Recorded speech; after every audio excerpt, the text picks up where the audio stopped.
एक तरफ अमेरिका और ईरान के बीच शांति समझौते की बातचीत आगे बढ़ रही है, दूसरी तरफ मिसाइल्स, प्रतिबंध और सैन्य अभियान थमने का नाम नहीं ले रहे हैं। पश्चिम एशिया में इस वक्त हालात ऐसे हैं कि शांति की मेज पर एक तरफ बातचीत हो रही है तो दूसरी तरफ युद्ध का मैदान भी गर्म है। इसी बीच अब खबर आई है कि ईरान की 4 शर्तों पर अमेरिका राजी हो गया है और अब सिर्फ ट्रंप की मोहर का इंतजार है। लेकिन सवाल वही कि क्या अब आखिरकार 3 महीने बाद अमेरिका ईरान के बीच शांति होगी क्या? नमस्कार, मैं हूं आकांक्षा और आप देख रहे हैं न्यूज़ 18 का डिजिटल प्लेटफॉर्म। अमेरिकी उपराष्ट्रपति जेडी वेंस ने गुरुवार को कहा कि ईरान के साथ चल रही बातचीत में काफी प्रगति हुई है। हालांकि उन्होंने साफ किया कि राष्ट्रपति डोनाल्ड ट्रंप ने अभी तक प्रस्तावित मेमोरेंडम ऑफ अंडरस्टैंडिंग को मंजूरी नहीं दी है। वेंस ने कहा कि हम कुछ भाषा संबंधी बिंदुओं पर आगे पीछे बात कर रहे हैं, हमने काफी प्रगति की है और उम्मीद है कि राष्ट्रपति इस समझौते का समर्थन करने की स्थिति में होंगे, लेकिन अभी कुछ भी तय नहीं है। इसी बीच खबर यह भी आई कि नेतन्याहू ने अपने सैनिकों से 70% गाजा पर कब्जा करने को कहा है।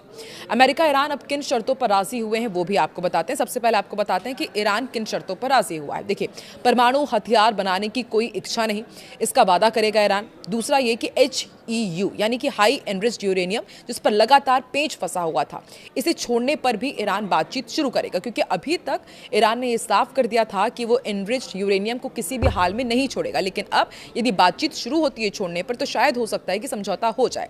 इधर स्ट्रेट ऑफ हॉर्मुज को खोला जाएगा और जितनी भी माइंस वहां पर बिछाई गई थी उन्हें भी हटाया जाएगा। ये तो ईरान की शर्तें थी जो अमेरिका ने ईरान के ऊपर रखी थी और शायद ईरान इन पे मान गया है। और अब अमेरिका किन शर्तों पर राजी हुआ है वो भी आपको बताते हैं। पाबंदियों में ढील देगा अमेरिका और तेल पर भी ढील दी जाएगी। वहीं फ्रीज फंड छोड़ने पर भी बातचीत होगी और नौसैनिक घेराबंदी जो अमेरिका की तरफ से की गई है उसे भी हटाया जाएगा और लेबनान युद्ध खत्म करने में भी मदद करेगा अमेरिका। यानी कि ये 4 पॉइंट्स है जिस पर अमेरिका बातचीत के लिए तैयार हो गया है।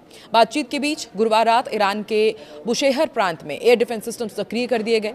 ईरानी सरकारी मीडिया ने दावा किया कि अमेरिका विमान उनके हवाई क्षेत्र में घुसे थे और उन्हें मार गिराया गया। हालांकि अमेरिकी सेंट्रल कमांड यानी कि सेंटकॉम ने इस दावे को तुरंत खारिज कर दिया और कहा कि कोई अमेरिकी विमान नहीं गिराया गया है। इसी दौरान रिपोर्ट्स में कहा गया कि इस्लामिक रेवोल्यूशनरी गार्ड कॉर्प्स ने स्ट्रेट ऑफ हॉर्मुज के पास 4 जहाजों को निशाना बनाया, जिनमें कथित तौर पर अमेरिका से जुड़े जहाज भी शामिल थे।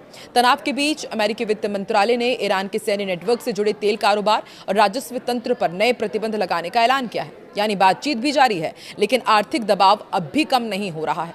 अमेरिका को कितना नुकसान हुआ है इसका भी आकलन सामने आया है। 13 मई को जारी कांग्रेसनल रिसर्च सर्विस की रिपोर्ट के मुताबिक 28 फरवरी यानी कि जिस दिन से संघर्ष शुरू हुआ था उससे अब तक अमेरिका को भारी सैन्य और आर्थिक नुकसान झेलना पड़ रहा है। रिपोर्ट में कहा गया कि कम से कम 42 अमेरिकी सैन्य विमान या तो नष्ट हुए हैं या फिर क्षतिग्रस्त हुए हैं। पूरे अभियान की लागत करीब $29 अरब तक जा पहुंची है। अमेरिका ने 24 MQ-9 रीपर ड्रोन भी गंवाए हैं। प्रत्येक ड्रोन की कीमत लगभग $3 करोड़ है। इसके अलावा एक MQ-4C ट्राइटन निगरानी ड्रोन भी दुर्घटनाग्रस्त हुआ है।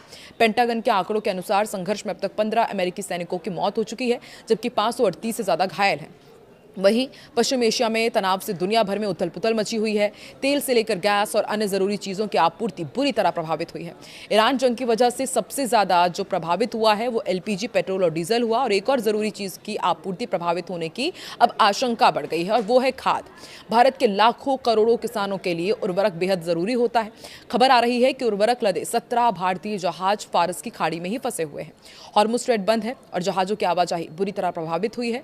ये समस्या ऐसे समय में सामने आई है जब भारत में खरीफ फसलों का सीजन बस आने ही वाला है। इसे देखते हुए भारत सरकार ने अब बड़ा फैसला लिया है। इन सभी जहाजों को सऊदी अरब के रास्ते अब देश लाने की प्रक्रिया शुरू करने की योजना तैयार की गई है। पश्चिम एशिया में जारी संघर्ष का असर अब भारत की उर्वरक आपूर्ति पर भी पड़ने लगा है। फारस की खाड़ी में भारत आने वाले उर्वरक से लदे 17 जहाज फंसे हुए हैं, जिसके चलते केंद्र सरकार ने वैकल्पिक आपूर्ति मार्ग तलाशना शुरू कर दिया है। सरकार अब इन जहाजों से उर्वरक को सड़क मार्ग के जरिए सऊदी अरब के यनबू बंदरगाह तक पहुंचाकर वहां से समुद्री रास्ते से भारत भेजने की योजना पर काम कर रही है। एक रिपोर्ट के मुताबिक उर्वरक विभाग के अधिकारियों ने मंत्रियों के अनौपचारिक समूह को इस प्रस्ताव की जानकारी दी। अधिकारियों ने बताया कि फारस की खाड़ी के बंदरगाहों से यनबू पोर्ट तक सड़क मार्ग की दूरी 1200 किलोमीटर है। इसके बाद उर्वरक को लाल सागर यानी कि रेड सी के रास्ते भारतीय बंदरगाहों तक पहुंचाया जाएगा। हालांकि ये मार्ग सामान्य समुद्री रास्ते की तुलना में लंबा और अधिक समय लेने वाला है। अभी तक जहाज हॉर्मुज के जरिए सीधे भारत आते थे, लेकिन क्षेत्र में जब से तनाव बढ़ा है और इस कारण इस मार्ग पर जहाजों की आवाजाही गंभीर रूप से प्रभावित हुई है।